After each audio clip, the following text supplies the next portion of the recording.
Okay, welcome back to Chapter 4 of the Rathus Text or Introductory Psychology. For this video, we are going to, last video we introduced the concept of consciousness. Again, I want you to, if it helps you, an easy way to remember the word, or think about the word consciousness is to think of the word awareness. Awareness of self, awareness of environment, awareness of others. And the first thing we sort of talked about was sleep. We addressed the issue of sleep and the importance of sleep. I mean, we spend a lot of time sleeping. It's recommended we get 8 hours of sleep, but again, that's kind of, not for everybody. Some people need more, some people need less. Some people, it's just really hard to get 8 hours. But we also talked about how the body, how it goes through a particular cycle during sleep. So that's where I want to start with. I'd like for us to review very briefly kind of what that cycle is. So go ahead and pause the video and maybe jot down some thoughts, jot some ideas down, or maybe a diagram or whatever you can remember about the general progression through the sleep cycle.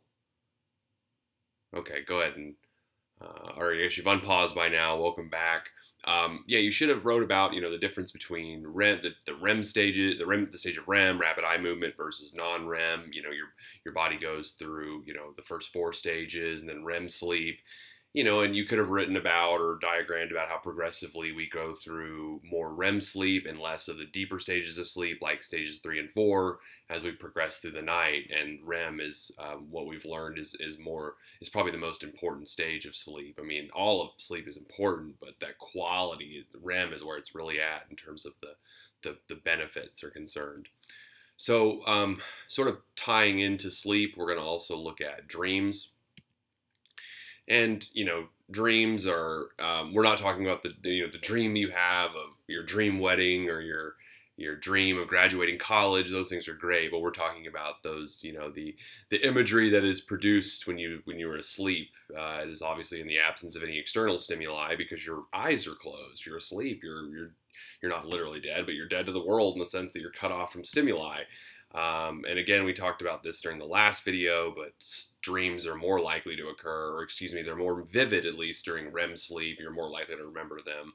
And if you want to, I hesitate giving you this advice, but if you have a partner or somebody that you sleep with, or somebody, in the same household that you can get to while they're sleeping. Again, this sounds so weird me saying out loud, but if you watch somebody while they're sleeping and you see their eyes fluttering, kind of behind their eyelids, you could in theory wake them up and ask them, hey, what were you dreaming? And that time is probably the most easiest for them to remember what they were dreaming. Again, please don't do this unless you really know this person or they're okay with it. Maybe you let them know ahead of time. Don't just go waking up strangers or waking up your husband or wife or spouse or partner, and when they need to get up early or something, I don't want any issues there. So, but anyways, we do dream at other stages as well, but it's much more vague and fleeting, and we're much less likely to remember it.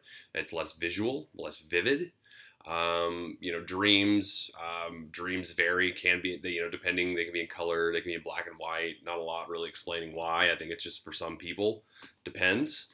Some people have dreams that involve the memories of the day, kind of unpacking whatever it is they were doing that day, especially if it's a big, major events or traumatic events sometimes. Some people deal with those, periodically or continuously, nightmares, re-experiencing. We'll talk about PTSD in a later chapter. And according to Freud, again, Freud pops up in every chapter almost, dreams are a window into the unconscious mind, and they are sort of a reflection about our unconscious wishes, desires, fantasies, things that we can't necessarily live out in the real world.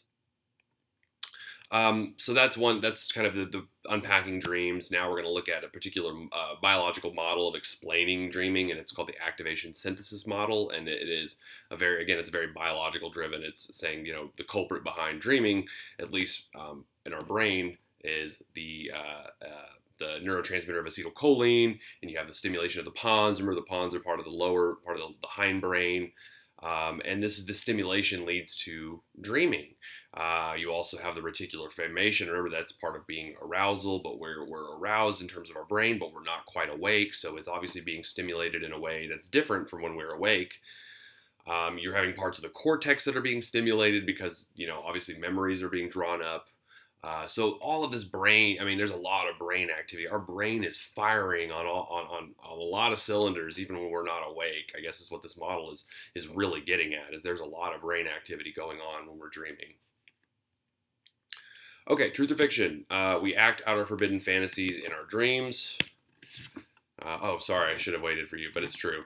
Dreams are sometimes a place where you can act out forbidden fantasies. That is both true in a Freudian sense and not. I mean, sometimes maybe you're thinking about, a boss you don't like all day, and you think about it, and all of a sudden, in your dream, you finally you're the boss in your dream, and you get to fire that guy, or something like that, or some people it's maybe a little more worse than that, but yeah, dreams are kind of a place to act out those things. Okay, so another issue of sleep is sleep disorders. This is our first kind of jump into the DSM, which is the Diagnostic and Statistical Manual of Mental Disorders. We're currently on the 5th edition of that text. I don't have a picture of the book to show you, but it is in your textbook. I think if you go to chapter 12, there is a picture, so check that out. So the DSM is just a book that's used for diagnostic purposes for insurance companies to make sure they're all on the same page, and when they're diagnosing. So if somebody is given a diagnosis of an insomnia by a doctor in Maine, they would get the same sort of diagnosis if they went to a doctor in Oklahoma, assuming they're using the same textbook. There are other diagnostic methods, but the DSM is probably the most primary method. So some sleep disorders, again, this is not like a comprehensive list, but these are some of the more common ones. These are things that interrupt not only your sleep, but also interrupt your quality of life. That's why it's a disorder. Sleep is so vitally important to our lives that any kind of disruption or disorder of sleep can impact, your quality of life overall, not just your sleeping life. So the first one is insomnia, and this is, insomnia. This is the inability to fall asleep or stay asleep. Sometimes it's twofold. Sometimes people just can't get to sleep, or when they finally do get to sleep, they're just waking up periodically, waking up on the hour or waking up very frequently. This is one of the more common disorders of the sleep disorders we're going to talk about, insomnia by far. But sort of conversely is narcolepsy, and this is falling asleep, falling asleep inappropriately, falling asleep when you shouldn't, sleeping too much, maybe excessive sleep. In some cases also, another disorder you probably have heard of before, maybe before even this class, is sleep paralysis, and this is, waking up, kind of your body is still stuck in that sleep, but your mind is very much awake, your eyes are open, and some people really report, they'll report things like hallucinations during sleep paralysis, seeing things that are, not only not there, but also sort of terrifying, shadows, seeing shadows as more than they really are, or really, really terrible stuff. If you just Google sleep paralysis stories, you'll hear some really terrifying things that people see.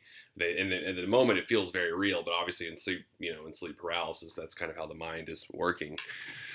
Sleep apnea is a disorder where, you're asleep, but you stop breathing momentarily during sleep. And this can be a very serious condition. You see it's more common in people who are overweight or obese. It's not to say that it doesn't happen in people who are not, but it's just more common. A lot of people go years without knowing it's happened.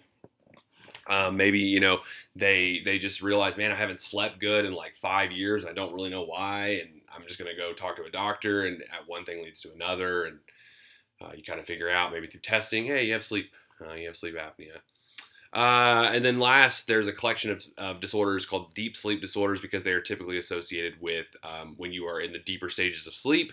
One is sleep terrors. These are they're not quite nightmares. Nightmares are just bad dreams, and very common to have bad dreams.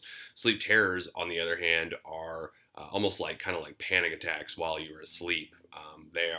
You're overwhelmed with fear and anxiety and stress and tension, and you're not quite sure why. And sometimes they can result from maybe bad dreams, but a lot of times, they're maybe nothing. There's not an explanation like that. Bedwetting is another one, and then finally sleepwalking, somnambulism. All of these are typically they occur in children. It's very uncommon to see adults still experiencing these deep sleep disorders. It's not impossible, but again, you're more likely to see them with children. So these are sleep disorders. Again, someone who is dealing with maybe anxiety or depression, for example, might also be dealing with insomnia or even narcolepsy. So it's not uncommon to see these disorders kind of go hand in hand with other disorders. Okay, truth or fiction? Insomnia can be caused by trying too hard to fall asleep. What do you think? Pause the video and check your comprehension. Okay, welcome back. It is true. Yeah, sometimes just thinking about, man, I'm ready to fall asleep. Even if you don't have insomnia, if you're just like, man, I really want to get to sleep, you find yourself that the more you think about sleep, the harder it is to get to sleep. And for people who have insomnia, that's just like, it's even worse. It's magnified, exponentially. Truth or fiction? It is dangerous to awaken a sleepwalker. We've heard this time and time again. What do you think? Pause the video. Check your comprehension. Fiction is not dangerous to awaken a sleepwalker. In fact, you probably should. All right, hypnosis. We're going to talk about a couple things. Hypnosis. It's an altered state of consciousness, of course, where you are highly suggestible and behave as though you are in a trance. And the key part here is suggestibility. By no means are you under the spell of a hypnotist. You are in fact just in a heightened state of relaxation where you are open to suggestions. It has been used not only at parties and like YouTube videos and things like that, to make a funny YouTube video, but also hypnosis has been used in medical procedures. It's also been used for therapeutic purposes to help people cope with stress, even quit smoking cigarettes. So there is actual medical efficacy in hypnosis. It's not just like some, crackpot idea. People can be induced into a hypnotic trance, but here's the thing. You have to believe that you can.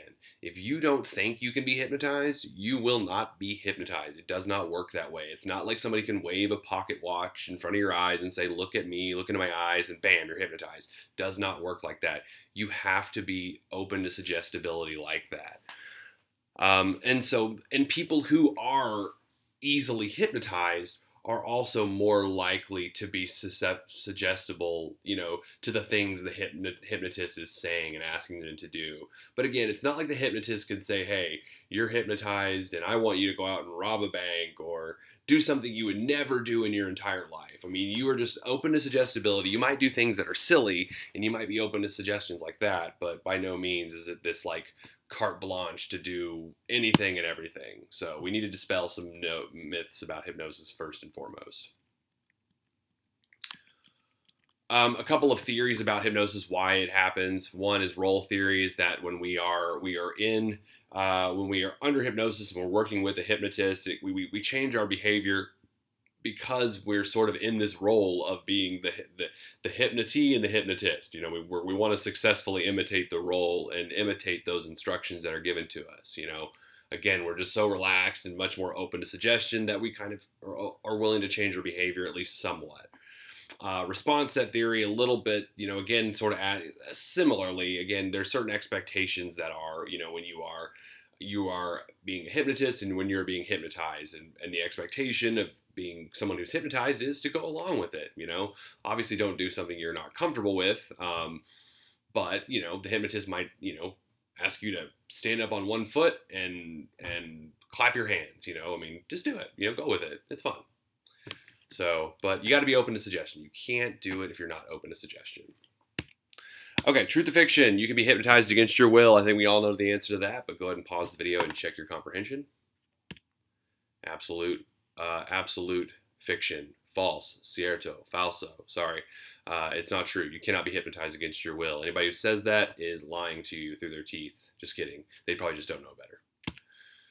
Meditation. This is one of my favorite topics to talk about, and I'm really bummed we only talked about it for a couple of slides, or even a slide, I think, because this is a topic that I actually research in my own studies as a doctoral student, is meditation, especially meditation in schools. How can it be used academically for academic purposes to enhance, motivation, enhance, learning experiences, things like that. So really meditation, you've probably seen pictures of or videos, or maybe you've practiced meditation yourself, so you have some ideas about what it is. But the idea is, I'm not sure I totally agree with this definition, but, if it's a broad definition of meditation, that's fine.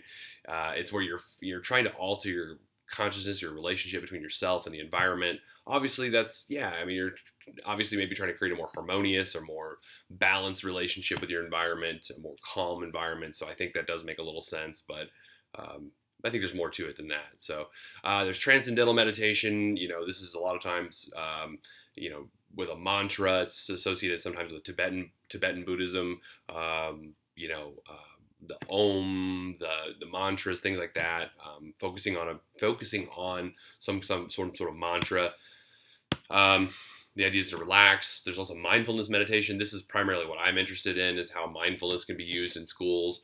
But mindfulness is the idea of being aware of the present moment, just taking your thoughts and focusing on them, on what is happening right now, not what's happening tomorrow or what happened yesterday, but what's happening right now. That can be as simple as you're practicing breathing meditation, you can watch the breath as it comes in and comes out. You're not thinking about anything else. You're just thinking about the breath. Mindful of the breath. Or it could be, you could be washing the dishes, not even actually meditating, and just being aware that you're washing the dishes is in fact an act of mindfulness. But you're being aware of the present moment. And again, I think this is all we talk about, unfortunately. Yeah, unfortunately. Kind of adding on to mindfulness or meditation is biofeedback training.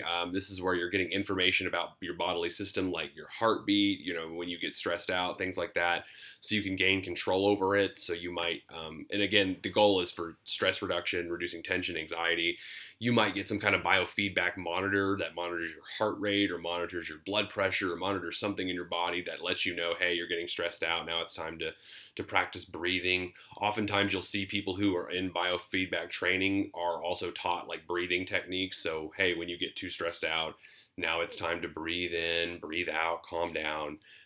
So the goal is to kind of, again, center you, balance you, bring you back to some sort of, equanimity.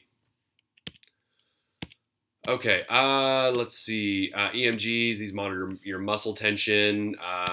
You'll see this in sports psychology.